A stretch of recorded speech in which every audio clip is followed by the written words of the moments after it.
What's good? What's popping, guys? It's a Thursday, Friday Junior for some folks, and we're off and running. It is. It was a leg day today. That was pretty good. Didn't go too crazy. It was. It was a good pump. It was nothing because got the game on Saturday, so it's not like I can. I wasn't trying to be sore for the game Saturday, but I was trying to get a good workout in. So I was doing enough to get a pump, not enough to break down the muscle and really be sore. So that was good. Got a good amount of work done. That's pretty good. Feel good about Born to Win. Rocking and rolling. Hatchet stuff coming together. So Man Cave Hatchets is day by day, little by little. Little by little. Shout out to Rain. That's my dog. Which he said he was going to be releasing music and still hasn't. So I'm kind of mad at you for that, Rain, because you promised me some stuff. But I know it's coming soon, so I'm okay with it. Today's a interesting day.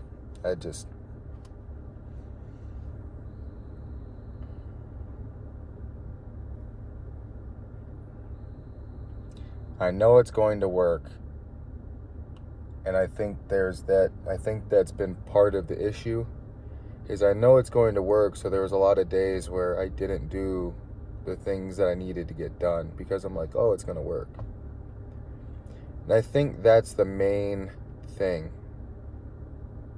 You have to know it's going to work, but you have to know how to set up the everyday task list to where you end up doing all the things that you need to get done in the day in a list because you just do it every day. And it's the monotonous, boring stuff you just do every single day after day after day after day. But in a way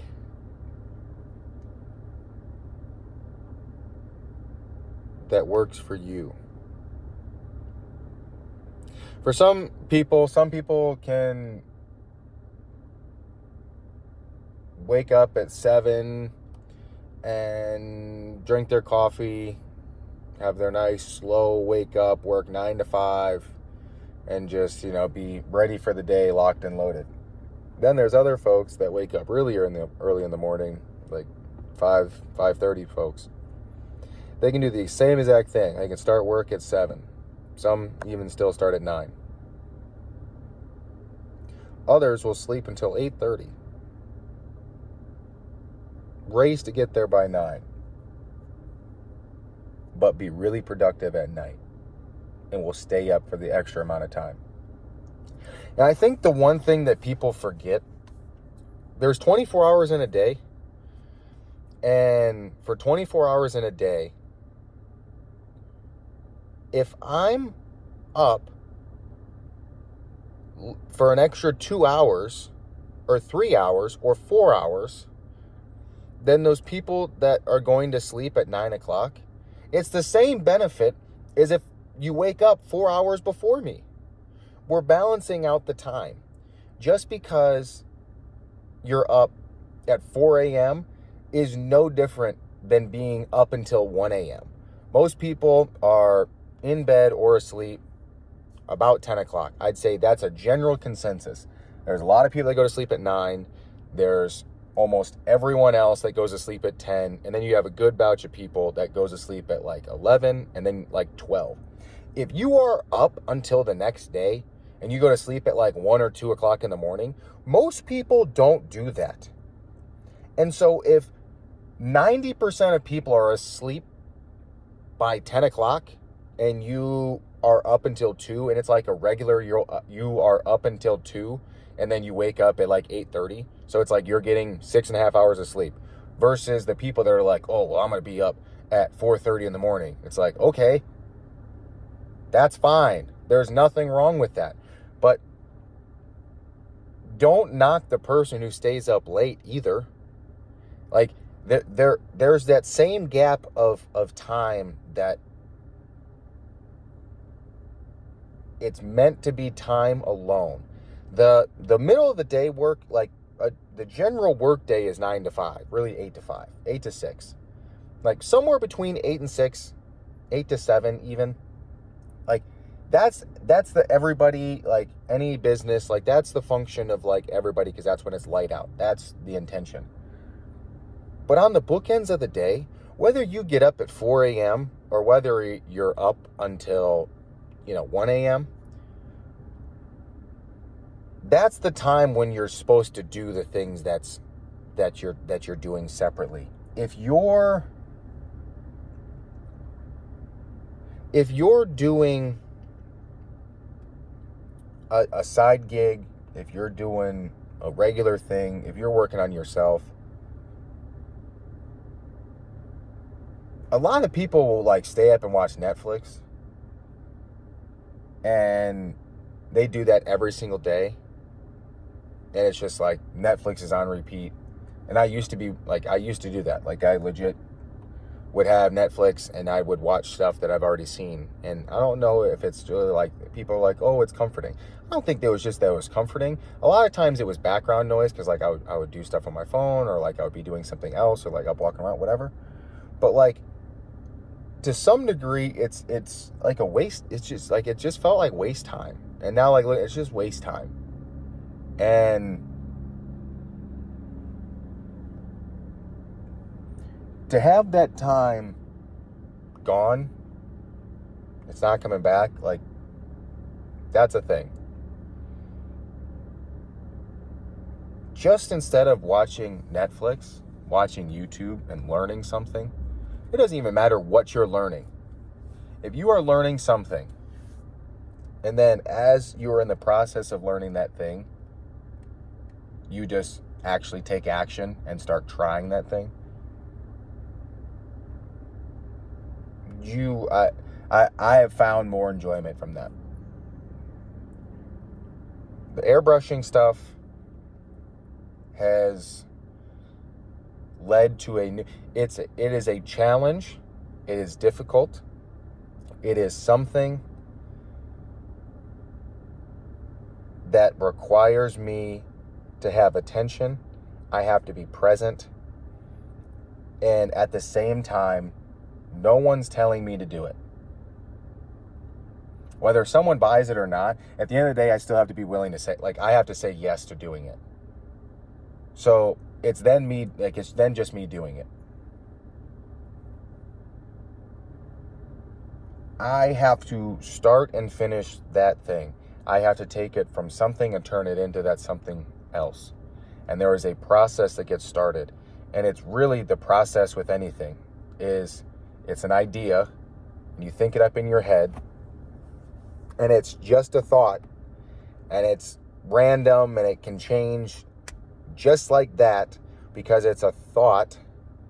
But until you start taking action, it stays a thought, which then only allows it to change 17 million times, because your brain is your brain is more powerful than computers. People get astounded by Google and how it shows, hey, it gave you X amount of million results in however that span of time. Like, your brain is infinitely more powerful than that, and leaving the thought in your mind and not taking action on something that you're learning over and over and over is going to have your brain just trying to constantly change this thing and trying to constantly work these wheels. And I feel that's sometimes why some people get just like stuck in what can feel like a rut, is because they have so many plans. And I feel like I've gotten there, is when you have so many plans that are like partial in action, but because you didn't really take any real action, it's just left as a thought. And so it just keeps spinning, and it's spinning, and it's spinning, and it's all these different ideas, and all these different things are changing. And so because it's just an actionless thought, the thinking is endless. It is an infinite reel of how many times it can change. It's going to go through every single thing that your mind can think of. So the action behind it can cause some of it, because by doing it, it will, it's not that well, you can think about it in two ways. Either you're proving yourself right or you're proving yourself wrong, but either way, it takes answers off of the table. And by taking answers off of the table, you get more clarity. So, for example, with the hatchet, it starts as this idea and it can change all these different times. But for right now, it's just a bare hatchet. It's just steel and wood. And it then is like, okay, well, I'm going to put a logo on it. And it's like, okay, deciding what color on the logo, deciding on the spot of the logo, deciding on the background color, deciding on the size, deciding on it should be tilted, deciding on all those little elements that you don't think of until you start doing it. And so all of these different thoughts start happening, which then spurs the creation reel where it's like, well, it can be this color and this color and this size and this. And then, well, if this happens and this happens, and then the handle can look this way and this can. So it starts the brain and the Google like trying to fill in the search results. So the hatchet, it's steel, it's wood. You then put a logo on it. And as soon as you actually take action and you decide, all right, I'm going to put the red logo with a black background, and that's what is going to get started. So until that gets done, it's like, well, it's still just a thought. It's still just a thought. And then it might change. It might change. And so then it's like, well, I'm going to spray the whole thing white. And that's what you take action on. So the minute you take action, you spray the entire thing white, is then when you can start to eliminate other things. Because you've already taken action. So you said, all right, I've sprayed it white. What can I do now that the entire thing is white? It is a different place than what it was before. Then you make a decision on something else. You go, okay, this is what's going to be done. You take the next step. And so maybe that's where some color got started added onto it. Maybe the next color got added. So let's say the red. So red gets added on. And so it's then further along. And so it's a more completed picture. You know, maybe the lettering is done or maybe the logo's done. Then you put the next color on. And then once the next color's on, you can really start to see the full image. Maybe you could after the first color, but then maybe that second color is what really completes it. And then once you take some tape off, or then you really step back and you look at it, and maybe you want to make a little slight adjustments because you're like, oh, I think this would look better. This would look better because of and you have a tangible thing that you've done that you now can make an adjustment on. And then you do it. And once that's done, you'll either have a completed picture or you will have the next step. This is the mountain analogy that I go to. Most of the time, you can see the peak when you're at the base. Once you start walking, you then normally lose sight of the peak because of the trees, the rocks, the angle. You keep going. You make it to what you think is the peak. It's a false peak. You then can see higher. You then can see more clearly. You can see where you came from, but now you're at a new place. You have new vision, you have new experience, but you have new sight to take into account, and you go, okay, well, there's the peak. And you make a plan and course of action, and you start off on it. Which then spurs, once you make your way and you get to that one, you then can look around. Either you're at the top, and that's the peak, and yep, you're up top, we're good. Or you see another peak. You see another place you can go to. Sometimes it's a different mountain you can climb. Sometimes it's the same mountain. Sometimes you're just at what was a false again. And so then you keep going to the next one. And even then, once you make it to the top, you then have new sight and vision, which allows you to see more clearly. You can set the goals and destinations, but you have to reassess once you get to that point, because just because you made it to that point doesn't mean you're supposed to stop at that point. Sometimes that's the point that you're supposed to get to where you can make the needed turn. Now, this is the GPS analogy, is if your goal and the destination was to make it to the cleaners, but now you're at the cleaners and you wanted to go to Walmart, well, you have to either make a new course of action to make it to the Walmart, or if maybe there was a reroute that happened, or maybe you made a left where you weren't supposed to, what's going to happen is it's not going to keep you moving in the same direction. It's going to redirect you to get you back on track. So you might have to make some lefts, you might have to make some rights, maybe you might have to make a U-turn, maybe you might have to do a couple other things. But you'll be set back on the track and you'll be headed in that direction. But the extra lefts and the rights are a part of that process. They have to be done. You don't just get to not make the lefts and rights, because you're not going to get to the place that you're at if you don't make those needed adjustments.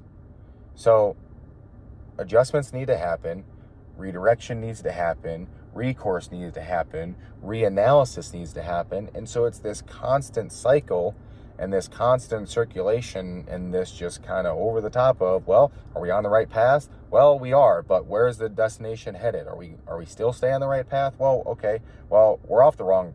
Now we're going the wrong way. Okay. Well, where do we need to make a change? Well, what change do we need to make? Okay. Well, how do we implement that? Okay. Let's start doing it. Hey, is it working? It is working. Hey, we're doing really good. Hey, we're still doing really good. Hey, this plan kind of is here. Hey, we're going to move it this way. Okay, well, we're going to go here. Well, are we still in the right direction? No, I think we need to make a change. Okay, well, let's make this change. Okay, I think that plan is pretty good. Let's start doing that. Okay, we started doing that plan. How is that plan working? I think it could be working a little bit better. Let's make it this slight tweak. Okay, well, let's make it here now. Okay, well, let's take an analysis. Let's run this plan for a while. Okay, well, that plan's working pretty good. How's that plan looking now? Well, that plan is still looking pretty good. You know, we like that plan. It's really executing really well. We're rocking and rolling on that plan. We're off and moving in the direction. Okay, well, perfect. Let's just keep moving it.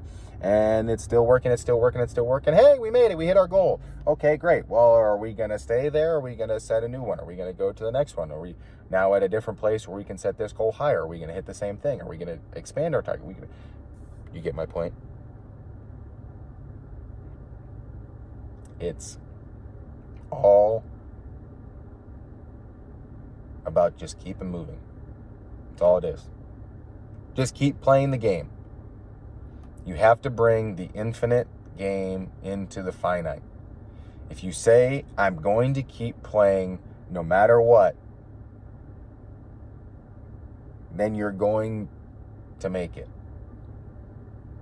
You're going to make it further than I'm only going to play to make it to this point.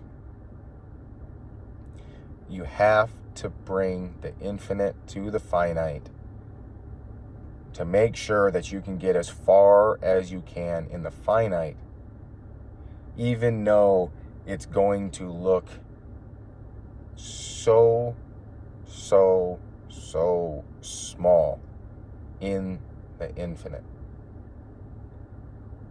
But that's the only way that you can get it as big as you can, is if you look at the finite as the infinite, to just keep playing.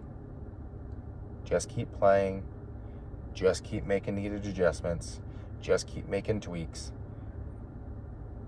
As an athlete, it's like, hey, it's a football game that there are no quarters.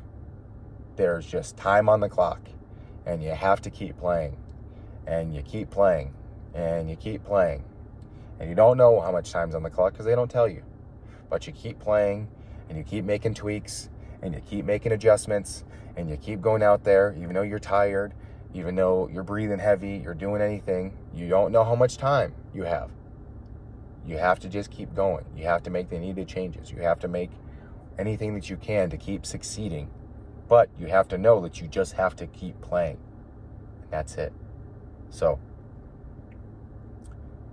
I got some more work that I'm going to be working on, but I think this is probably going to be it for today, because this is kind of like my daily vlog is more of a daily me podcast. So, I think that's going to be it for today. So, I will talk to you guys tomorrow. I'm going to go get some other stuff done, and until then, we'll see you later. Talk to you tomorrow. Peace.